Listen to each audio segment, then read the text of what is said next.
Obviously, over the last 2 days, we've had some massive news in the rugby world and I guess the sport world all round.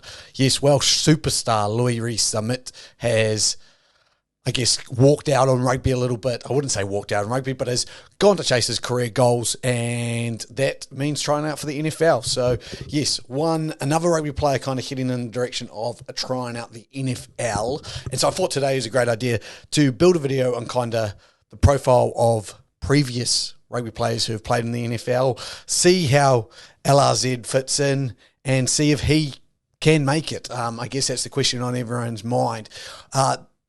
With a player like Rees-Zammit, it's one of those ones where, as much as we can compare him, he is a bit of a unique prospect, and I'll get into why he is that and why he does have potential to make this, and what is looking up for him, and then what challenges he might face, and going from there. But first, I kind of wanted to start off with going back and going like, who's tried this before? Has anyone achieved this before? And yes, people have achieved it, and I guess you've got a lot of football players who've played rugby and rugby players who've played football in the American side of things, but more a professional rugby player from the likes of your Tier 1 nations, the likes of the Six Nations or the Rugby Championship, or even a couple of rugby league prospects who we'll talk about today, who, when I say prospects, I mean prospects and legit best of the best in the rugby league world have tried their hand in it, and we'll use them to compare. So the first one that jumps out for European-based rugby is Christian Wade, obviously Wasp player up until 2018, and then made the switch to try for the NFL, going for the NFL International Pathways program. Let's touch base on that real quickly. So the IPPP or IPPP or IPP, the International Players Pathway Program, or the International Pathway Program, is an opportunity for non-Canadian or non-American players to kind of get onto football. And the reason that the NFL has done this, and the NFL Football Association has done this, is to grow the game globally. They want more international players. You get international players, you get new fans to the sport. That's the idea behind it. And this is a great example of how it can work in their benefit. You know, a player at the top of his game and another contact sport potentially playing in the NFL. So the reason Wade stands out, he plays on the wing, very similar to LRZ.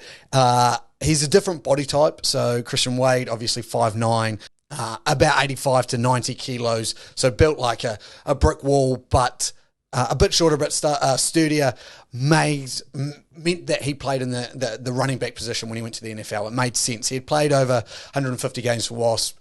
He had played a couple of games, played one game for England, played a few English Sevens tournaments. So he was definitely a really good rugby player, high-level premiership player, very good try scorer, very good finish. For Wade, he was allocated a spot on the Buffalo Bills training squad, or squad. Eventually had a couple of really good runs in pre-season, but couldn't lock down a spot on the roster. He went through the process of, being waived from the roster, signed to the practice squad, waived from the roster, signed to the practice squad. Eventually, before deciding he hadn't quite made it, he stuck it out for about 3-4 years, up until 2022, where he was then released by the Bills and decided to head back to rugby union. Now, Wade, when he entered this, was 26 and gave it 4 years a good opportunity, and then obviously in the past 2 years is stuck on now with Racing 92 in French rugby, which funnily enough LRZ was potentially heading to. There was a lot of talk of that. So there are some similarities, obviously speedsters on the wing, but Louis is obviously a different body size. It's 6'1", I believe. So there are some similarities. Obviously, both of them play on the wing, but Louis is a different body size. He's not built like a running back. He's 6'3", got that height, probably got a little bit more speed, which you could chuck up in the air, but we'll talk about that later. But yeah, that was Wade, kind of the first successful one to do it in the European group. One major success story that everyone probably talks about now is Jordan Mailata, the Eagles guard, or tackle, should I say. He came from rugby league, but again, he was 20 at the time of them kind of seeing him. So it was a really cool story about him, as he was scouted from someone watching his rugby league highlights, playing for South Sydney under-20s. He's 6'8". He was a big prop, which is similar to what you'd say is a flanker in rugby league to rugby union. And he went through that transition very early and kind of went into a more skilled position where it's very specific, and because of how early he was there, he was already 6'8". All he had to do was kind of pack on size, got up to about 365 pounds, which is 166 kilos if you kind of compare to him. That's what he is now, and obviously is one of the best tackles in the world, got the big payday. So he himself went through the international pathways as well, but probably the biggest success story we know. But again, it's a different to what LRZ is going through, because he wasn't a foundation player in rugby league yet. He was coming through the age grades, played under 20s for South Sydney before making the jump to the NFL and then being where he is now. There are two players that stand out in the rugby league world who we can compare to what Louis Rees-Zammit is going to go through. The first is Jarryd Hayne, was a wing fullback and literally left rugby league at the top of the game, was joint Dally M medalist at the time of the end of the season for 2014, so was considered the best of the best in the NRL, which is considered the best in the best of rugby league. He was 6'2", 100 kilos, so slightly bigger in weight than what LRZ is, but again, similar height, wasn't as fast as what LRZ is, but an electric ball player, went into that running back position, which again suited him well, and return specialist. He was 26 going into this, so slightly a little bit older than LRZ, but again, going into this, he didn't have the IPP, so no International Pathways program. He was signed by San Francisco 49ers, kind of bounced around their practice squad and had some preseason games, eventually got 8 regular season games under his belt, and was doing very well in the NFL, had some really good highlights, and showing kind of the first, in my mind, the first player who could switch over, which went from rugby league to the NFL. In 2016, he ended up leaving the NFL, and it was purely because new coach was coming in, so a new playbook. And again, this is another thing that LRZ is going to have to go over, is a playbook where, you know, it's not in his control how quickly he can pick that up. You've got to think about it when we talk about rugby terms. You know, Louis Rees-Zammit has probably been doing that since he's the age of 5, maybe the age of 10 if he started a little bit later. That's the same for the NFL guys who have been playing high school ball and college ball with playbooks and just the NFL terminology and the understanding of those. So really interesting there to see how he can quickly pick that up, because as you can see with Jarryd Hayne, it obviously is one of the harder things to do. Another rugby league player that stands out is Valentine Holmes. So he is 6'1", 90 kilos, so just about similar size as him.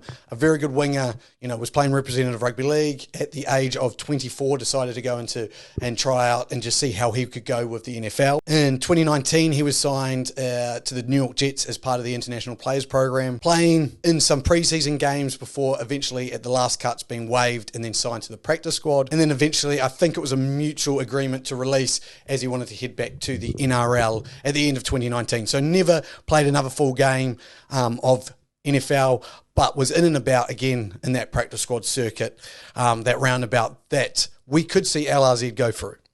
So that's kind of some players that stand out that we can compare Louis Rees-Zammit to. But now let's look at him and see how he is as a player. And there's some definite standouts that we think. And the big thing for me is I think he's not a tight end because he's not big enough as a player who'd have to put on a lot of weight. So I look straight away to wide receiver. And the reason I look to wide receiver, you could put him at running back, but I don't think, again, the weight-wise, he would survive going in the middle. He would be an outside. So you could go returner, but I think he's on the outside as a receiver is his best bet. 6'3", 88 kilos he currently weighs from what I could find. He's only 22 years old, so he is young enough to definitely have a couple of years and have an opportunity to really crack this, which some of the other players haven't. If we saw Jordan Malata, he was 20 when he did it and managed to crack it, so LRZ is in a very similar place to that. Now, when looking through, you know, average heights and stuff like that, an average, just to take out of some studies I found, an average height of a receiver was 6'1". Desirables is what I kind of found in scouting for college players is 6'2", 190 pounds, which is exactly what we're looking for in LRZ. So if you think about it, the way I see it is he's coming in as a college player that hasn't played any college football. Another thing he has got is speed. Now, it has been made and been said, I couldn't find it anywhere, but in a BBC documentary, it is believed that he was clocked at a 10.44 100 metres, which is flying very, very fast. So you can't hide away from the fact that he does have speed. If we compare this to someone currently in the NFL, DK Metcalf ran 100 metres and wowed the world purely because he's also like 100 kilos and built like a brick shithouse, but he did it in 10.37. So when we look there, my imagination is, yes, he may have to build up put on slightly more weight, but he's looking to now be more explosive rather than having to run for 80 minutes. I do see a very good opportunity for him to be in the NFL. He's also been clocked, I believe, at like 24 miles per hour in one of the games where he's playing rugby. If we look at someone like that, I think most of the Miami Dolphins players have, out of like Mostert, Hill and A-Chain, all three of them have been clocked at 23 miles per hour, obviously with pads on, so it makes it very different. But I can see there's the explosiveness there. You can see that there's the physical specimen there. 6'3", again, as we say, 90 kilos. The big things for him are, A, is his hands going to hold up? And B, is he going to be able to learn the playbook quick enough? So in my mind, he has to go somewhere and be lucky enough to go somewhere where there's a coach that's willing to give him time and understands that this is going to be a learning curve, and that a coach that's probably not too complicated with everything, a simple plan, run fast and catch the ball, is basically what I'm looking at there. In my mind, he can become someone who you can put in the backfield as well, play running back, and even put him into a tight end slot position if he puts up that size. But I definitely see the best of him is going to be in the wide receiver position or as a kick returner. Is he doing the right thing? Could he be a better rugby player if he just sticks with rugby? How long is he going to stick into this? If he goes into the practice squad circle where he's going waved, practice squad signed, waved, practice squad signed. But he does have a good chance just with the measurables, the ability, the physicalness there, and the age that he's in. He's only 22. Like, say he goes around those 2 years in those practice squads, what he could learn and still only be 24 gives him a really good opportunity. There are obviously things that we're not going to know, hands, catching it, how he goes with stuff like that. We're never going to know that until we see him out there. But again, it's one of those things that I'm excited to see, and I think actually rugby fans should be excited to see. We've obviously got the Six Nations squads that have just been named, and this kind of stole the headlines for that. But then we've got the Six Nations doc. Obviously, in my opinion, a really good thing for rugby, an opportunity to see if there's any NFL players build the game in the US. If he becomes the poster boy that he could become for players doing this, it builds both sports up, in my opinion, because you've got this rugby star who's still doing it there. It's the same when you talk about Jordan Mailata. It's always, he's that rugby player. It'll be the same for Rees-Zammit. Can he do it? I mean, anybody's guess at the moment. They're physical freaks over in America. They are special talents and abilities, and they've been doing the sport for a lot longer. So there's a lot he has to compete with, but there is no doubt in my mind that he has all the physicals to do it. Can he turn that into skill and intelligence, football intelligence, or football IQ, as they say, and can that all play out, and how will it play out? So I'm hopeful. I'm looking forward to seeing his journey. I'm hoping for the best for him, and I think most of rugby should be doing the same as well. But I would love to know your comments. I have been Luke from the Sports Booth. This has been another Sports Booth video. We'll see you next time. Goodbye.